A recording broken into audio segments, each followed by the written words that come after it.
Stansbury, and I just want to say thank you to everyone for joining us tonight, whether you're joining us on our Zoom here locally in New Mexico or you are watching from somewhere in the world on our social media. We're really grateful for all of you. And I know today was a harrowing day for millions of people across the world as we watched things unfold with the president's threats in the war in Iran. And so I want to start there in just a moment. We're also going to talk about what is going on in Congress with the partial shutdown with Homeland Security. We're going to talk about the Epstein files. And we are also going to talk about some good news, which is the work that we're doing here in our district to address some of the biggest challenges that our communities face and our community funding proposals that we put forward this year. But I want to make sure that we get to the most pressing news, which is the war in Iran. And literally just moments ago, it was announced that the U.S. has agreed to a 2-week ceasefire with Iran. The president did post to his Truth Social, but I want to be very clear. Today, I called not only for the use of the 25th Amendment to remove the president by the cabinet, but also to proceed with impeachment proceedings in Congress, as well as to reconvene Congress to vote immediately on a war powers resolution to end the war in Iran. And I know people have a lot of questions about these tools, what their implications are, and how the president can be removed, because I think for many of us, it is apparent that he presents a clear and present danger, not only to the world with his threats over the last several days, but also to American national security. And I can tell you, having had an in-depth briefing along with other House Congress members yesterday, that our enemies are using this opportunity to ally themselves together against the United States, and that Trump's behavior over the last several days are a clear threat to American national security. And part of why I am one of now over 50 members of Congress that have called for the president's immediate removal is that I believe that his behavior is not only a danger to the world, but it is a clear and present danger to our national security here in the United States. So let me just talk very briefly about the tools and how that might proceed, because I suspect many of you have questions about that. We see a lot of questions being asked out there in the media, on our social media.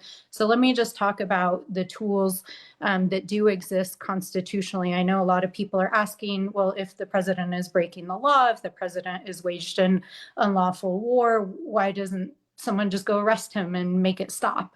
And the answer is because of the way the Constitution is structured and the way the checks and balances are structured for the United States. As you all know, just a couple of years ago, the Supreme Court made an immunity ruling regarding the president's behavior that gave executive power a lot of unchecked power within the checks and balances of the United States.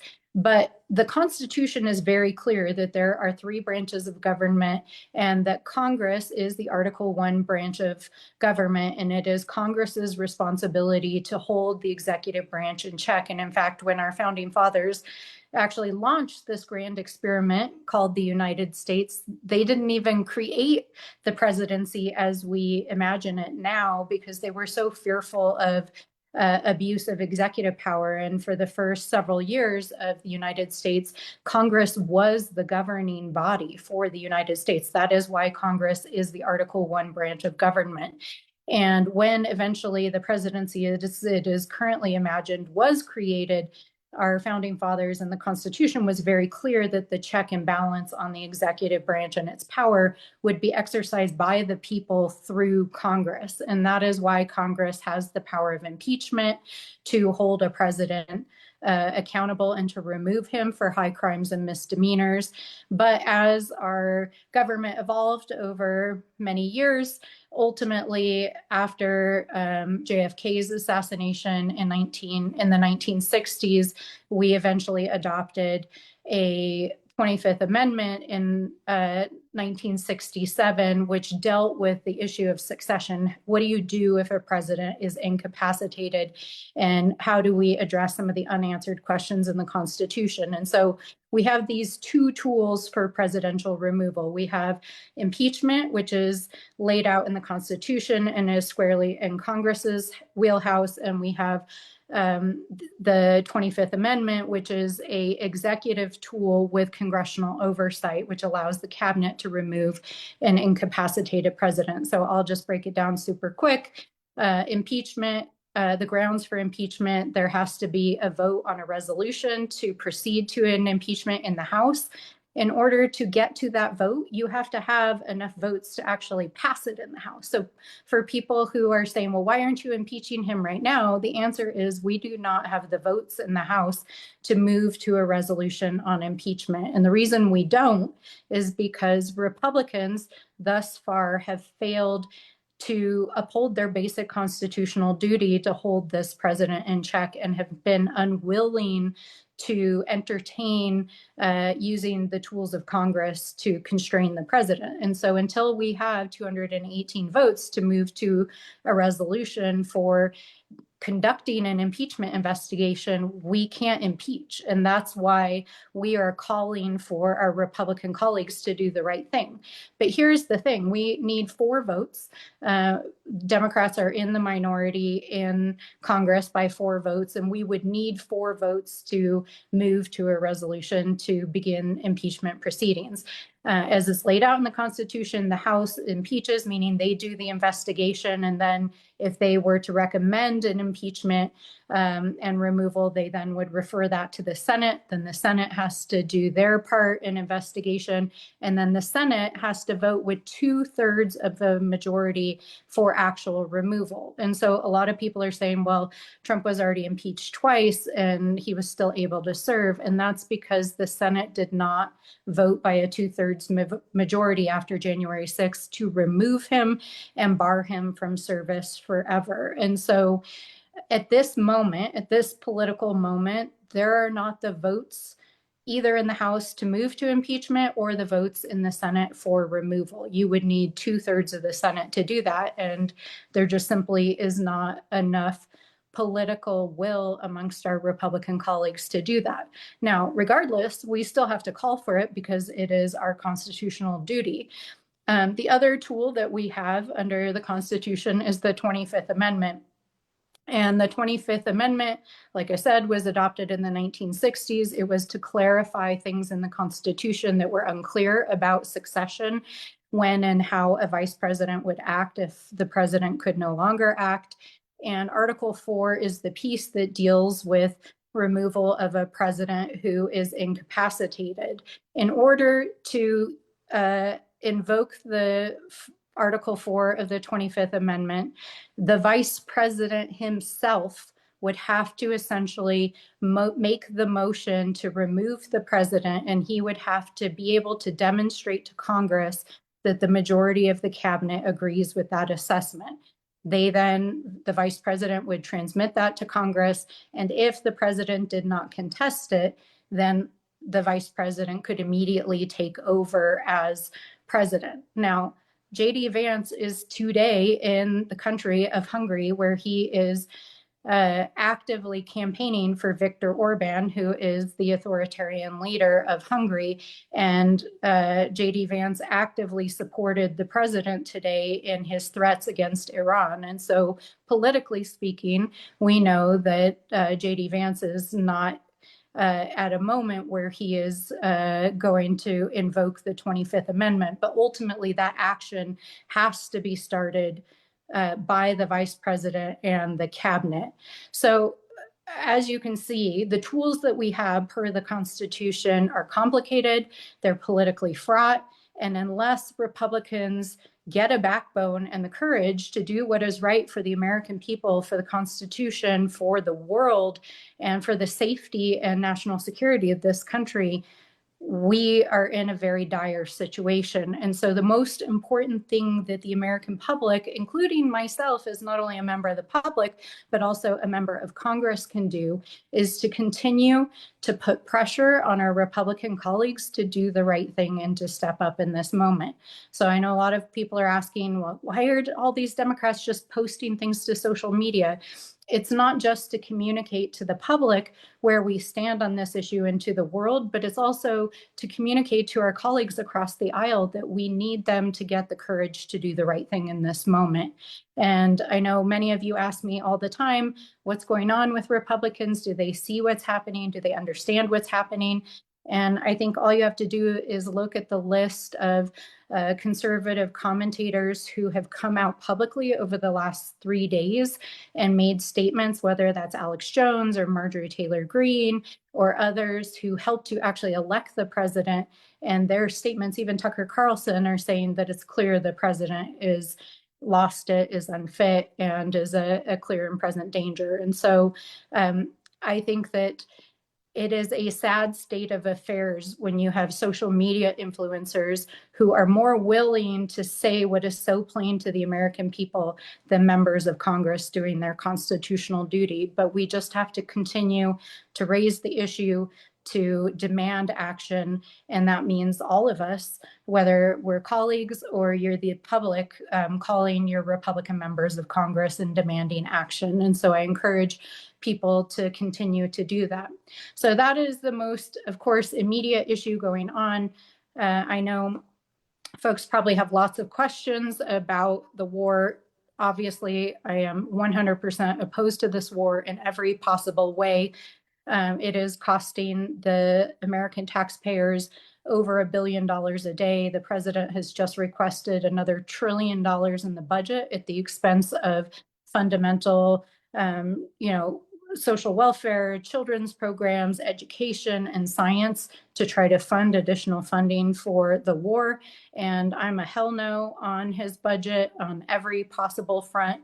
I think that in addition to his mental state and his threats of violence that amount to war crimes, this cannot go on. This cannot continue. So I am very, very opposed to the budget that the president just proposed. Now, that kind of leads us to the next major issue that many people may have on their minds, which is the partial shutdown involving Homeland Security. As you all know, when we tried to pass the fiscal year budget at the end of last year, we entered the longest shutdown in American history. It was resolved through a short-term continuing resolution that allowed us to get to January. And we passed all of the appropriations budgets except for the budget for Homeland Security, because over the months that led up to the shutdown deadline for that continuing resolution, we had the murder of 2 American citizens. We had the murder of several immigrant individuals. There was over 4 dozen individuals have died in detention over the last year and a quarter. And there has been an absolute disregard for the Constitution, for the civil liberties, for the human rights of American citizens and immigrants in this country. And we have stood strong that this administration is not going to get another penny of funding for illegal immigration enforcement activities. And so just 2 weeks ago, there was a bipartisan agreement that was put on the Senate floor that would have allowed all of Homeland Security to be funded, including FEMA, the TSA, the Coast Guard, with the exception of ICE, because the president and Senate and House Republicans would not agree to follow the law. And I know people are saying, well, you guys should have just, made a deal with them.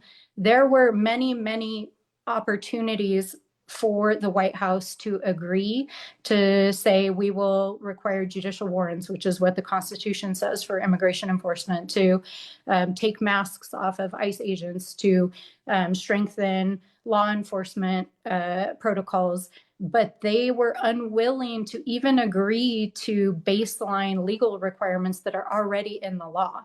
And so there's nowhere to negotiate if you're not even willing to follow the law.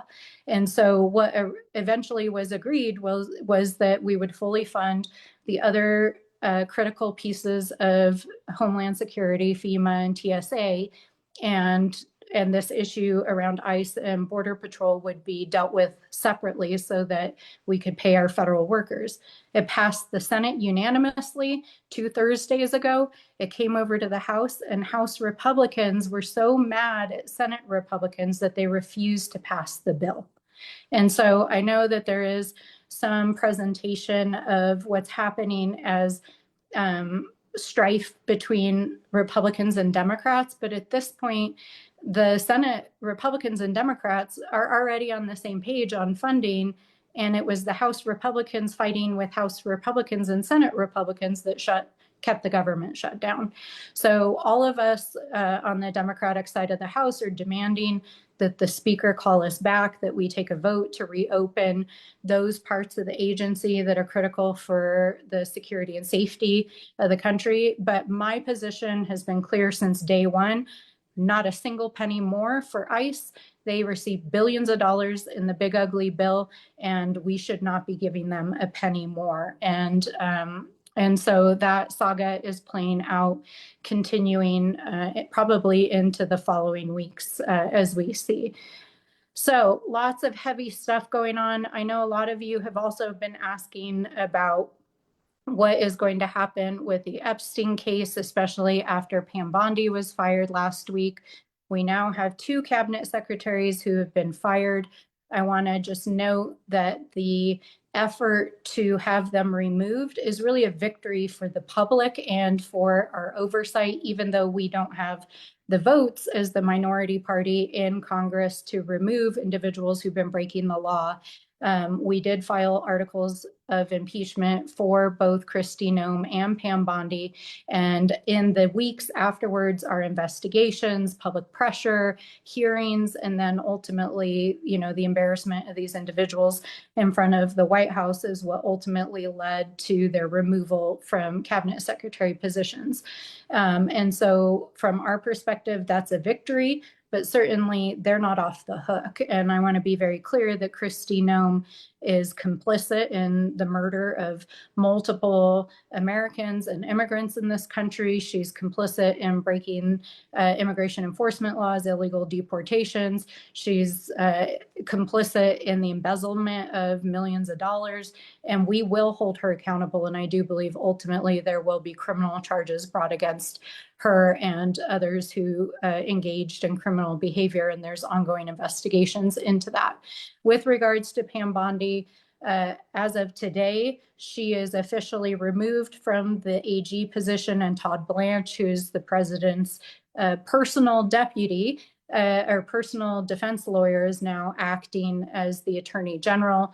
In my personal opinion, Todd Blanche is not any better than Pam Bondi, he is in many ways the machinery behind the weaponization of Department of Justice and the efforts that the president has undertaken to try to go after his enemies, to use Department of Justice, to use the court system to defend his policies and to try to take out people he disagrees with. And of course, Todd Blanche was literally the person who was put in charge of the Epstein files. And so we have in the Oversight Committee, which is the committee that is primarily responsible for the Epstein investigation, already subpoenaed Pam Bondi to appear before the committee. She is not off the hook. She is under a congressional subpoena. She has been called for April 14th, and if she does not appear, we will hold her in contempt. That is the tool that Congress has to enforce our ability to conduct oversight.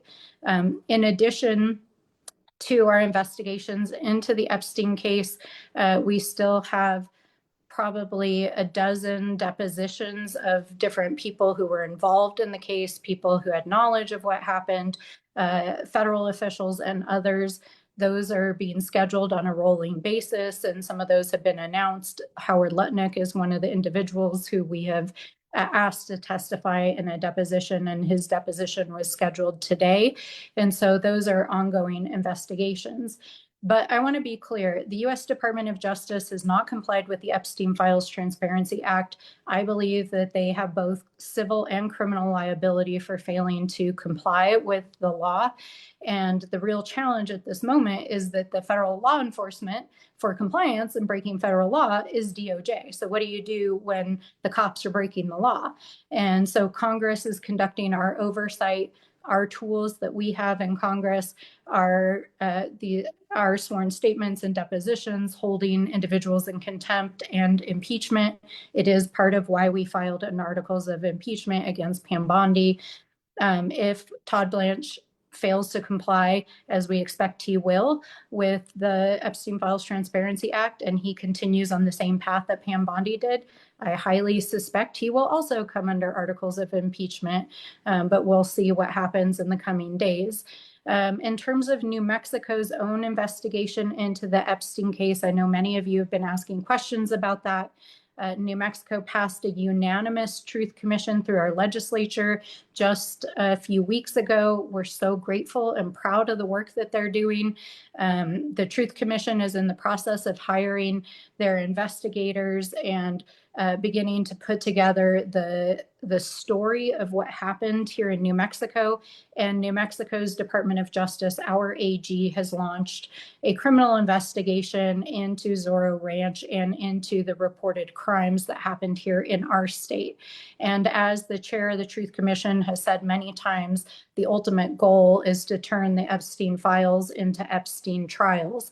And what New Mexico is doing is not only trying to piece together the story of what happened here, how Epstein was able to operate and to work in the shadows here, but also to seek truth, justice, and healing for the survivors and to prosecute crimes. And it is our understanding through our cooperation with the Truth Commission that the New Mexico Department of Justice has conducted a thorough investigation of the Zorro Ranch property for the purposes of ensuring that that investigation is able to proceed. They are withholding some of the primary details about what they found, but they did find evidence at the ranch that connected directly to Jeffrey Epstein and allegations of activities that were illegal that happened here in New Mexico.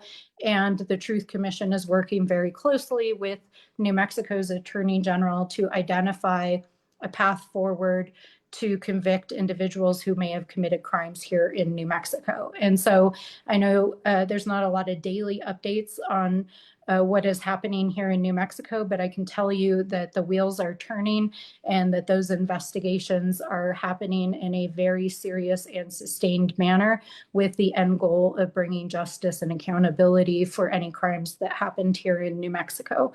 So that is what is happening here with the Epstein case. And finally, and I'll leave it at that and then open it up for question and answer after that. In spite of all of the insanity and all of the madness, there is a strange amount of bipartisan work still happening behind the scenes over the budget. And even though the president has put forward this crazy budget asking for over $1 trillion in defense funding and, is trying to gut all of these federal programs, what happened over the holidays is that there was bipartisan agreement to get budget bills for this year across the finish line, except for DHS. And we were able to get community funded projects through to the finish line. And for us in our district, in New Mexico's first congressional district, we were able to secure millions and millions of dollars for projects that we've been working with our tribal governments with, our counties, our cities, and our nonprofit organizations.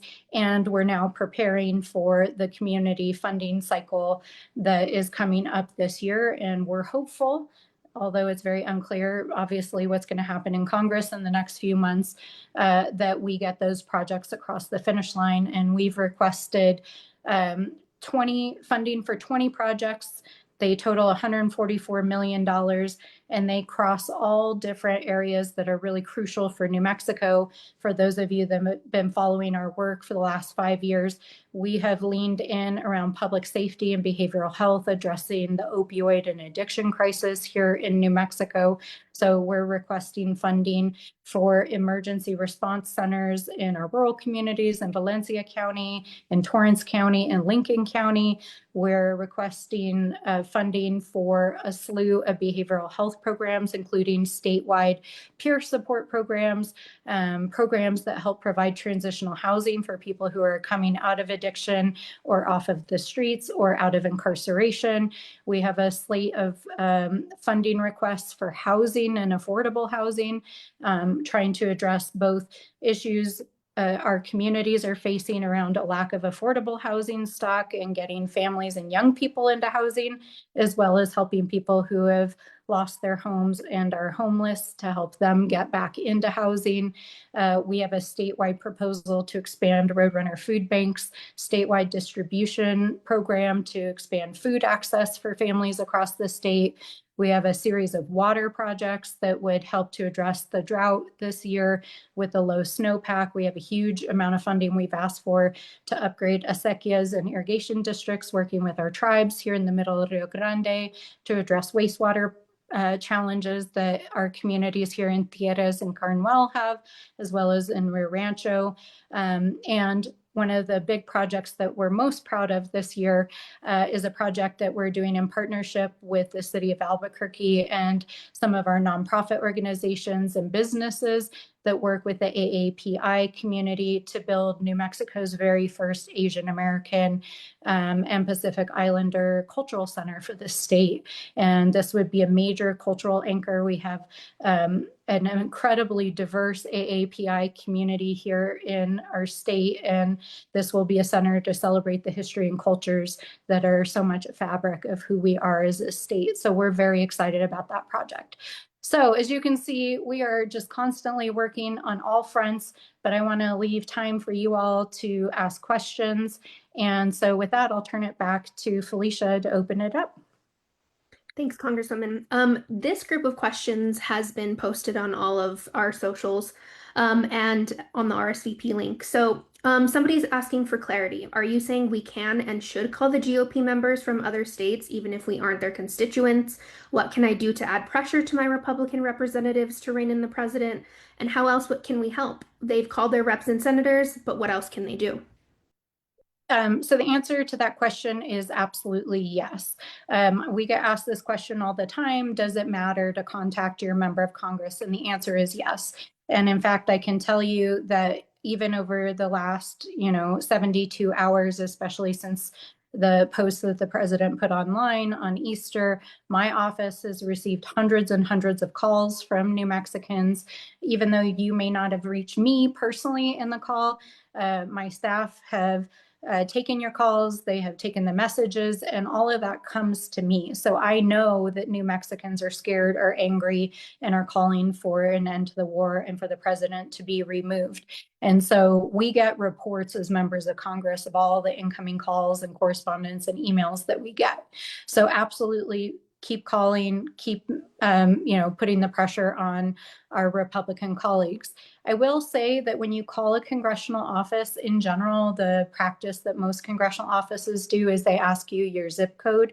And part of why they do that is to find out if you live in district, because I would say that there tends to be a higher weighting if you're calling from in district. So for example, I forget what the statistic was today, but my staff told me that like 90% of the calls came from in district. So what that tells me is that New Mexicans are pretty freaked out about what's happening with the war in Iran. It wasn't like an organized outside effort to try to put pressure on us. So certainly still call members of Congress, but encourage your friends and family that live in those districts in particular is an important way to organize. Because we're here in an official capacity, I can't talk much about the political side of the equation, but here is my general stance. If a representative is not representing the interests of our people and following their oath of office, they need to be voted out. And so one of the most important things you can do right now is to get involved politically and to help support folks who you believe in and folks who you think will do the right thing. And so if you are trying to figure out what to do in this moment, that is one of the most important things you can do, is to get involved politically. And yeah, so I think that addresses it. Go ahead, Felicia. Thanks, Congresswoman. This next set of questions, once again, comes from Zoom, comes from TikTok, and comes from YouTube. People want to know more about the 25th Amendment as well as impeachment. Will you be able to get the 4 votes for the articles of impeachment? Are you hearing any support from Republicans? And do we have any Republicans on board at all to invoke the 25th Amendment? I mean, this is really the crux of the problem. This has been the problem since all this chaos unleashed last January. I think aside from the height of Doge and the shutdown, this is like another flashpoint in the presidency of where are the Republicans and what are they going to do to protect our people. There have been a few Republicans who have issued public statements today, but I would say they were pretty measured statements in terms of what they said. I didn't see any Republicans outwardly calling for impeachment from Congress. But what I would say is that, and this is in no way an excuse, but I'll just say that because I get asked this all the time, are there Republicans who behind closed doors are talking about impeachment? Yes, the answer is yes. In fact, I can tell you a few months ago when Trump was talking about invading Greenland and blowing up the NATO alliance, I was at a bipartisan congressional event, and a member of the Republican Party said directly to me that he would personally file the articles of impeachment against Donald Trump if he blew up NATO. So there are Republicans that are willing to take action, but the red line seems to not be the same for all of them. And over the last few months, the only time that I've seen them very seriously talk about it is in relation to the killing of Alex Preddy in Minneapolis and the riots that happened, the mass protests and the violence that happened from the US government afterwards. And then in relation to the potential invasion of Greenland and NATO. I think the challenge around the issue with Iran is that Iran is a national security threat globally in the Middle East to our allies and in some ways to the United States. And so it's less clear cut for some Republicans to say, well, we're opposed to everything Trump is doing in Iran. I'm not making excuses, I'm just explaining the rationale. Whereas when he's threatening to invade an ally, there's like absolutely no excuse whatsoever. But here's the thing. Why did Donald Trump ultimately fire Elon Musk and get rid of Doge? It was because of public outrage. Why did Donald Trump fire Kristi Noem? It was because of public outrage and she embarrassed him. Why did he fire Pam Bondi? It was because of public outrage. So even though it feels like our voices may not matter right now, we have to continue to put the pressure on because that's what it's going to take to mobilize our Republican colleagues and to maybe mobilize the cabinet. So with regards to the 25th Amendment, I'm not going to stop calling for its invoking. We need to continue to put the pressure on.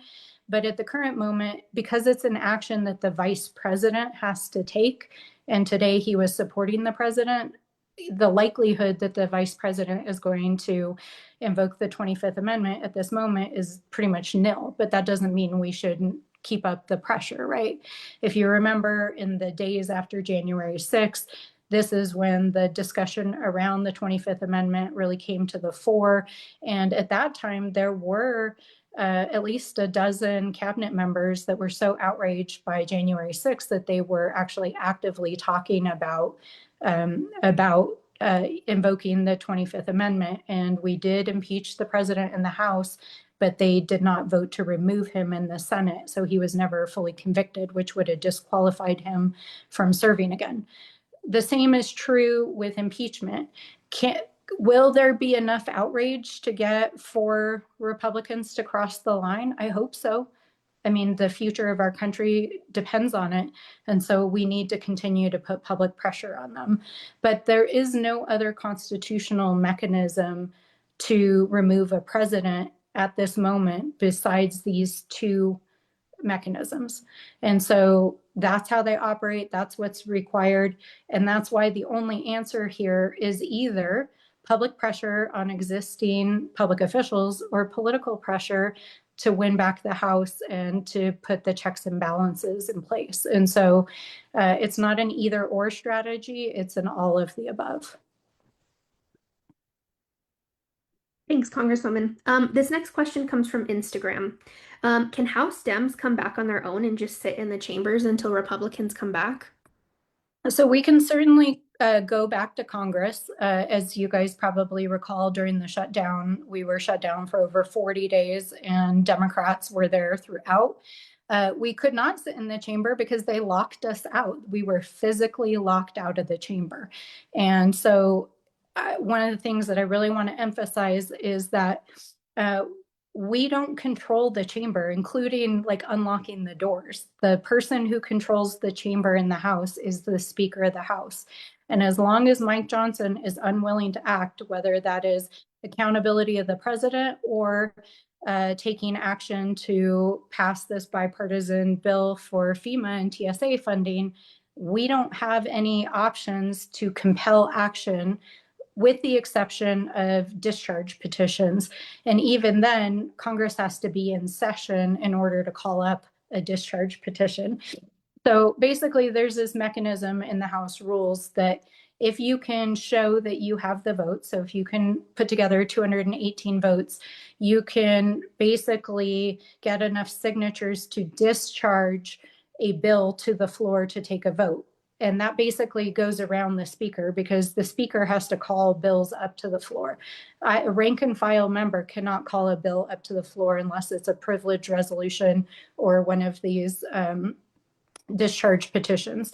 So at the present moment, unless the speaker calls us back, unless the speaker unlocks the chamber, unless he calls us back into session, sure, we can physically fly back to Washington, D.C. and protest on the steps or protest in front of the White House.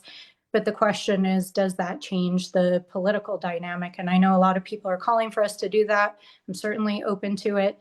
But at this moment, it's not clear that that changes the political dynamic with our Republican colleagues who are required to actually reopen the chamber and do something. So, but what we will do, and this is my commitment to New Mexico, is I'll show up where you guys want me to show up. And if that's on the step of the Capitals, I will. If it's here in our communities answering questions like this, that's what I'll do because I'm here to represent all of you. Thank you. The next questions come from Instagram. Why are Republicans so scared of Trump? Why is everyone in the government afraid of Donald Trump? And why is it that everyone seems to give him a leeway on everything? Ooh, you know what? That is a loaded question. And as I often say, we all spend a lot of time psychoanalyzing the Republican Party right now as it's operating in DC. And certainly this is not just Republicans in general. I have great respect for all people and your point of views, and but I'm talking more about the party and the infrastructure of the party. You know, to understand some of the dynamics, you have to kind of look at the bit broader coalition of how President Trump came to office.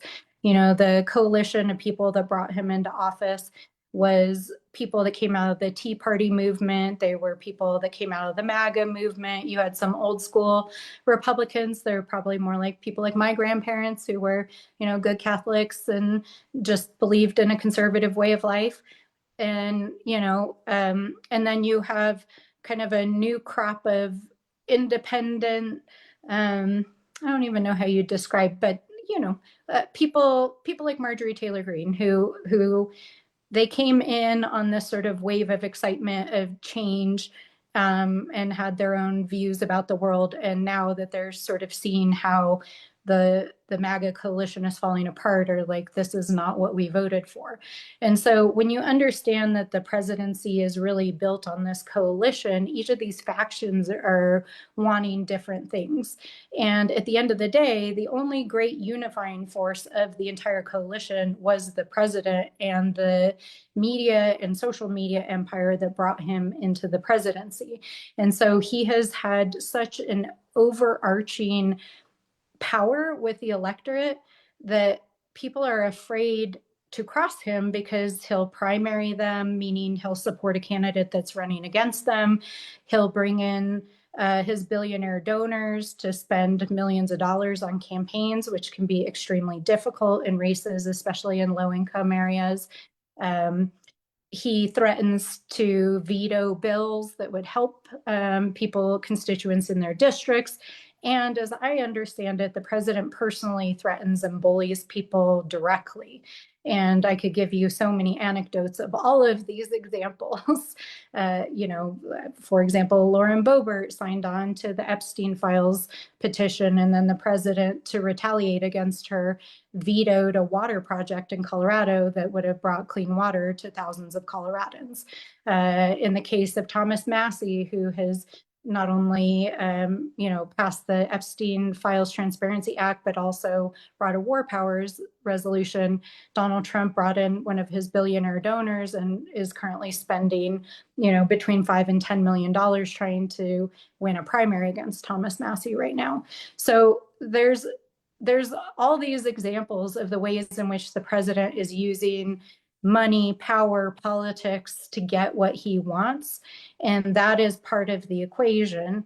And then inside of Congress, you have this weird dynamic where, especially in the House, you have the Freedom Caucus, and they kind of self-identify as the hardliners, who are like, we're not going to vote for anything if you do X, Y, and Z. And if you recall, a couple of years ago when Kevin McCarthy, or the long lost Kevin McCarthy, became Speaker of the House and there was a government shutdown, he brought a bipartisan deal to the House and he brought it to the floor. They voted on it and they passed. And days later, the hardliners removed him as Speaker of the House. And so some people are saying that the reason why Mike Johnson chose not to bring the bipartisan Senate deal to the floor a few days ago is because basically the hardliners told him that he would no longer be Speaker. And so is our entire country being held hostage over one man who's trying to hold on to the speakership and a crazy old man who's in the White House threatening war crimes? I believe so. I believe that is at the heart of the problem. But there's this whole constellation of other political dynamics that are playing out. And, we do have Republican colleagues who are the kind of old school Republicans who I have great respect for, but who have kind of like put their head down and they're trying to ride out the storm. And I think those are the kind of folks, and people who are moderate, people who are in districts where they might lose their seat, where we've seen movement and pressure really working, public pressure really working to try to get them to take action.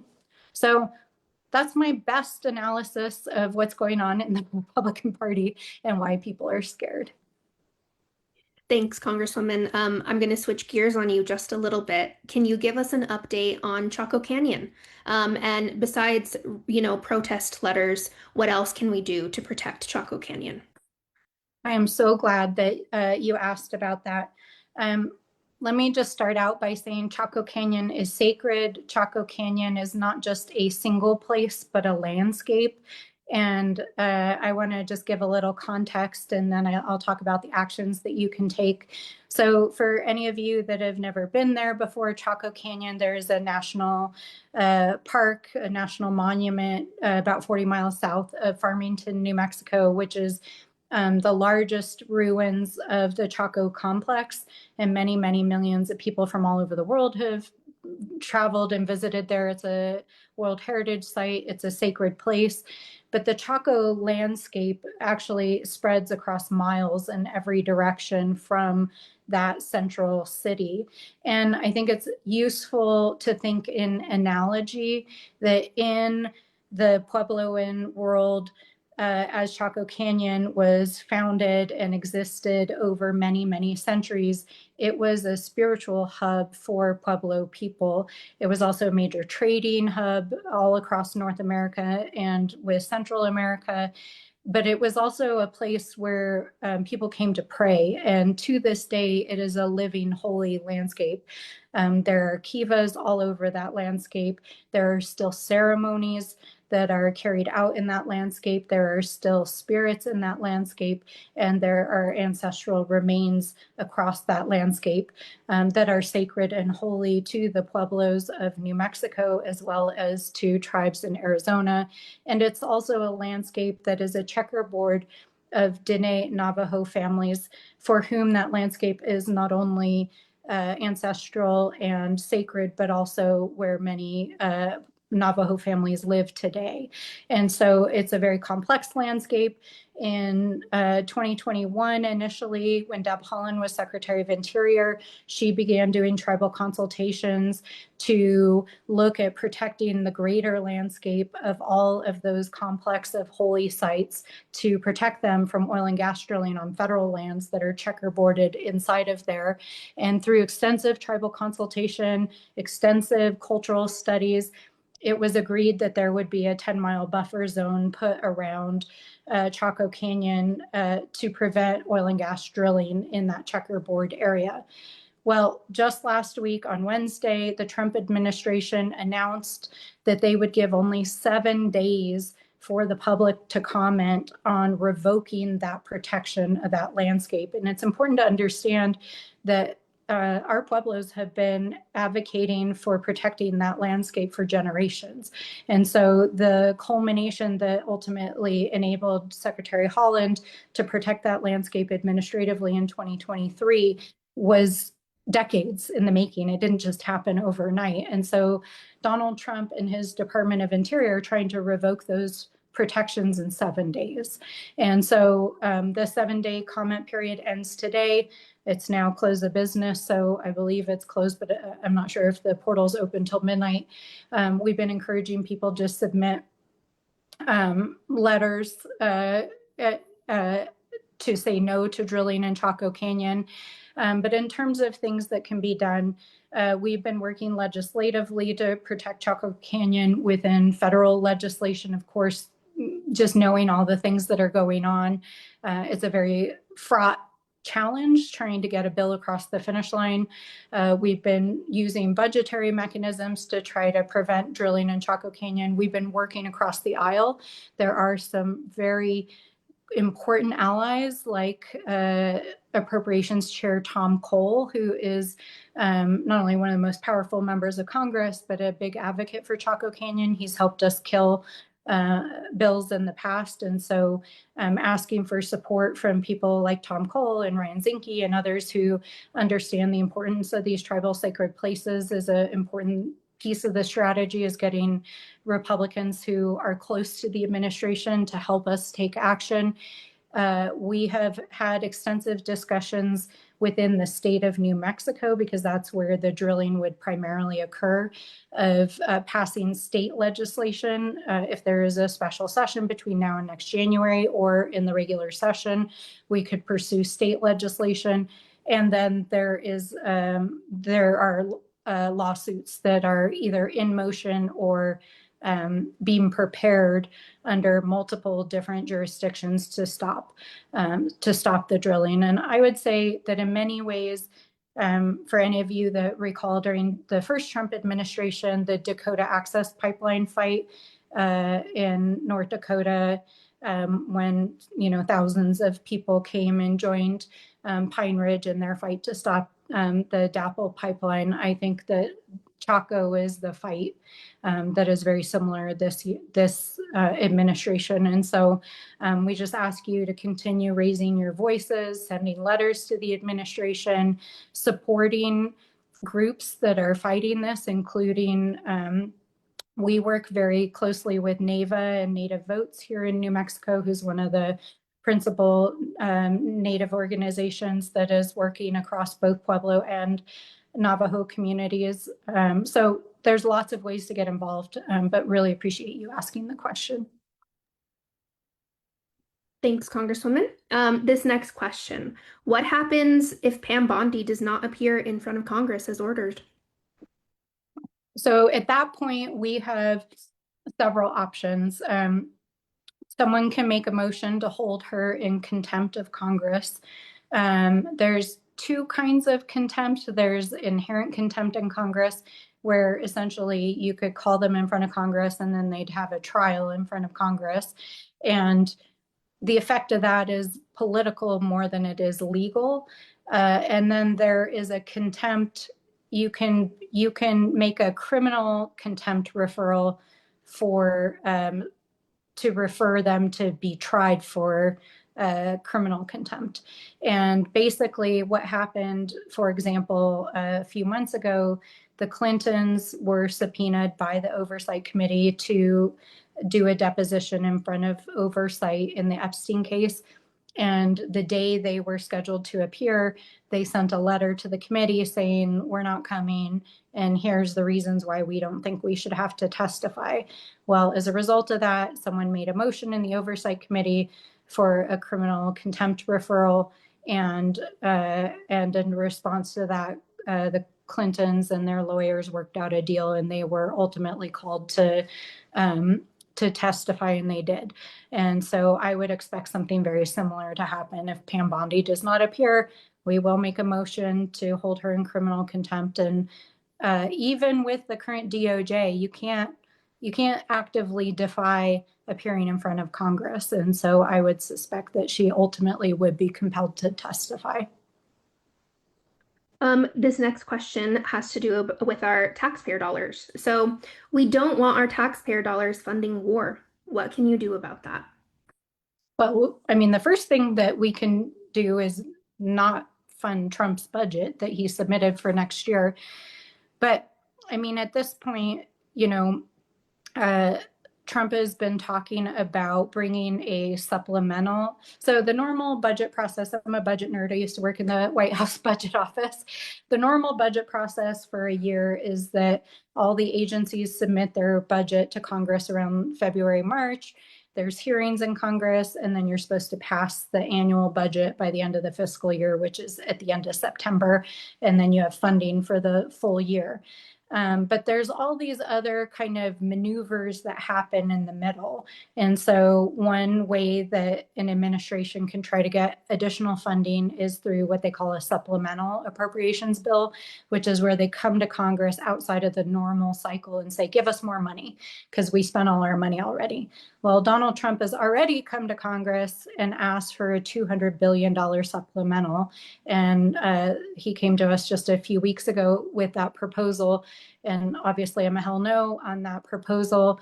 Part of why they're requesting that proposal is because the war in Iran has significantly drawn down the U.S. munitions stockpile. And in order to rebuild our stockpile, which had been there for years, they would need more funding to do that. So that's why they were asking for that supplemental. Now that Trump is basically asked Republicans in the House and Senate to pass this DHS bill, but use reconciliation to get around the Senate filibuster, he's now talking about putting that supplemental funding for the war in a big ugly bill 2.0. So if you guys recall, last summer, they passed that bill that had billions and billions of dollars in tax breaks for billionaires, and it had war funding, and it had DHS funding, and it cut healthcare and food assistance. Now Trump wants to do another one of those bills and give more money to ICE and to fund his war. And so we may be in another battle royale in the next few months over that. But in terms of stopping him from this war now, that is part of why we have been filing these war powers resolutions, because our position as Democrats is that this war is illegal to begin with, because the Constitution gives the power to declare war to Congress, not to the executive. And he has been trying to walk this tightrope where he's saying it's not a war, there was an imminent threat, therefore we had the authority, but it's very clear that's not the case. So when we are called back into Congress, whether that's tomorrow, whether that's next next week, we plan to bring another privileged war power resolution to the House floor. We do believe that we have Republicans to vote with us on a war powers resolution. And if we're able to pass it, our hope is that that shuts down the war.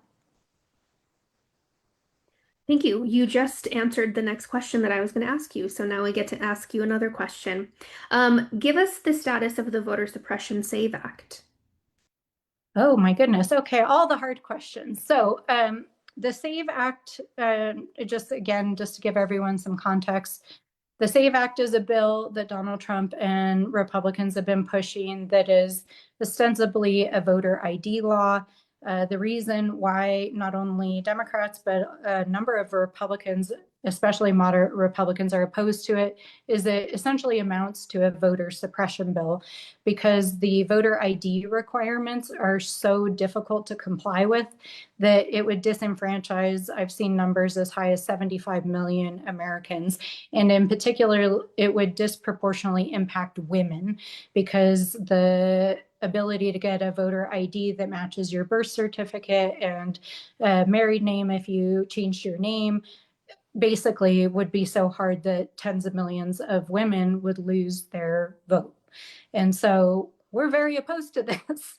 And I think for many people, this feels like a backdoor, very similar to the kind of voter ID laws that were used in the South during Jim Crow to disenfranchise Black voters and others by using all kinds of mechanisms to make it harder to access the ballot box. So let me just say this. Donald Trump is trying to cheat this election. And the reason why he's trying to cheat is because they're losing. The generic polling right now, and you can see this bearing out in all of the recent special elections we've had, is that Democrats in the generic poll, meaning if the election was held today, how would you vote, are winning by 7 to 10 points, depending on the poll. And what that means is that Democrats will win the midterms under current polling. And that's just what the polls show. Americans are deeply dissatisfied with the war, with the cost of living, with inflation, with the job market. Americans are just very deeply unhappy right now. And they're really angry at politicians on both sides of the aisle. But overwhelmingly, they see that Donald Trump has not delivered and that things are getting worse. And so in order to rig the election, Donald Trump is trying every tactic he can. He is trying to get states to redistrict. So he called Texas, he asked them to redistrict. Florida has been talking about redistricting. They've got a lawsuit in front of the Supreme Court, which is this Calais lawsuit that is literally trying to undermine the Voting Rights Act. We're still waiting for the Supreme Court to rule in that case. If they rule against the Voting Rights Act, that could lead to catastrophic redistricting across the South because it would gut the provisions of the Voting Rights Act that protect minority voters. They have been fighting back against redistricting in Democratic states, and they're trying to pass this voter suppression bill in Congress. And part of why the fight over Homeland Security is kind of caught in this whirlpool is because hardliners keep trying to say, we're not going to agree to this funding deal unless we get the SAVE Act. And I mean, they have nothing to do with each other whatsoever, except for the hardliners in the House Republican caucus have sort of conjoined them together. Well, they don't have the votes in the Senate. So to answer your question, at the present time, there is not the votes to pass the SAVE Act, but that doesn't mean that it's not still in the mix, because that is why the Republicans are imploding right now in the House, is that many of them still want the SAVE Act and are trying to figure out how to use political leverage over the budget to get what they want with the SAVE Act. But let me just say this. We are not going to let them cheat. We know that they're going to try to cheat in the courts. They're going to try to cheat through redistricting. We know they're trying to cheat with the voter suppression bill. We know they're trying to steal data. We know they're trying to intimidate and deploy federal agents to the polls. We know that they're going to use all of these tactics. And frankly, given the history of the United States, we've seen these tactics many times before. In fact, these were the tactics of Jim Crow in the South for many, many, many years. And what we know is that in order to protect the vote, we all have to do our part. It means we have to show up to vote.